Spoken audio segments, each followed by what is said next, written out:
రాజధాని అమరావతికి రుణం రాకుండా వైసీపీ చేసిన కుట్రలు ఫలించలేదు. వైసీపీ ఫిర్యాదుల్లో పసలేదని తేల్చేసిన ప్రపంచ బ్యాంక్ పాలకవర్గం రాజధానికి రుణం ఇచ్చేందుకు గ్రీన్ సిగ్నల్ ఇచ్చింది. ఇప్పటికే ప్రపంచ బ్యాంక్ అగ్రిమెంట్పై ఏపీ ప్రభుత్వం తరపున సంతకాలు కూడా చేశారు.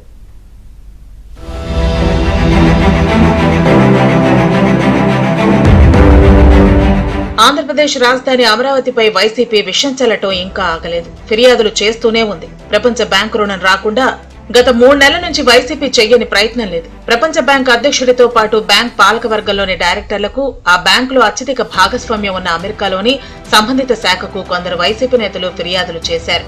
వాటిపై ప్రపంచ బ్యాంకు పాలకవర్గ సమావేశంలో అమెరికాకు చెందిన డైరెక్టర్ అభ్యంతరం వ్యక్తం చేశారు. వైసీపీ నేతలు స్వయంగా చేసిన మరికొంతమందితో చేయించిన ఫిర్యాదుల్లో 3 అంశాలను ప్రధానంగా బ్యాంకు పాలకవర్గ సమావేశంలో చర్చించారు. అనంతరం అవి నిజం కాదని తేల్చారు. రాజధానిగా నిర్ణయించిన ప్రదేశంలో పర్యావరణ ఇబ్బందులు ఏర్పడతాయి అనేది ప్రధానమైన ఫిర్యాదు. నదీ తీరంలో నిర్మాణాలు సాగితే వాతావరణ సమస్యలు వస్తాయని ఫిర్యాదులో తెలిపారు. అలాగే భూ సమీకరణ విధానం ద్వారా రైతులు భూములు స్వచ్ఛందంగా ఇచ్చారని సిఆర్టీఏ చెబుతున్నప్పటికీ ఆ భూములను బలవంతంగా లాగేసుకున్నారని మరో ఫిర్యాదు చేశారు. పైగా టెండర్లు పిలవక ముందే ఏ ప్రాజెక్టు ఎవరికి ఇచ్చేది ముందుగానే నిర్ణయించారని మరోవైపు కంప్లైంట్ చేశారు.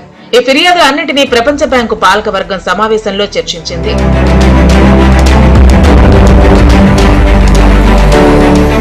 పర్యావరణ ఇబ్బందులు తలెత్తుతాయని వచ్చిన ఫిర్యాదు నిజం కాదని ప్రపంచ బ్యాంకు పాలకవర్గం నిర్ణయించింది.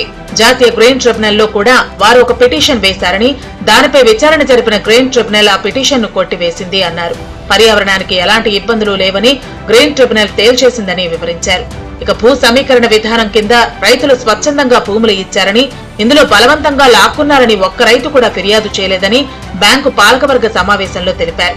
వైసీపీ ప్రభుత్వ హయాంలో 3 రాజధానులు చేస్తామంటే ఏకైక రాజధానే ముద్దు అంటూ అమరావతి రైతులు సుదీర్ఘ ఉద్యమం చేశారని కూడా వివరించారు. భూములు లాక్కుంటే ఇటువంటి ఉద్యమం ఎందుకు చేస్తారని పాలకవర్గ సమావేశం భావించింది. ప్రపంచ బ్యాంకు నిధులతో పనులు చేపట్టేందుకు పిలిచే టెండర్లు ముందుగానే నిర్ణయించడం సాధ్యం కాదని బ్యాంకు పాలకవర్గంలోని కొంతమంది డైరెక్టర్లు వ్యాఖ్యానించారు. అసలు బ్యాంకు రుణం మంజూరుకే గ్రీన్ సిగ్నల్ ఇవ్వకపోతే ఎవరికి ఏ పనులొస్తాయో ఎలా నిర్ణయిస్తారని కూడా ప్రశ్నించారు. దీంతో ఈ ఫిర్యాదుల్లో పసలేదని తేల్చేసిన ప్రపంచ బ్యాంకు పాలకవర్గం బ్యాంకు రుణం మంజూరు చేసేందుకు నిర్ణయించింది. 4 రోజుల క్రితమే ప్రపంచ బ్యాంకు పాలకవర్గం రుణం మంజూరుకు గ్రీన్ సిగ్నల్ ఇవ్వగా ఆ అగ్రిమెంట్ ను గురువారం పంపించారు.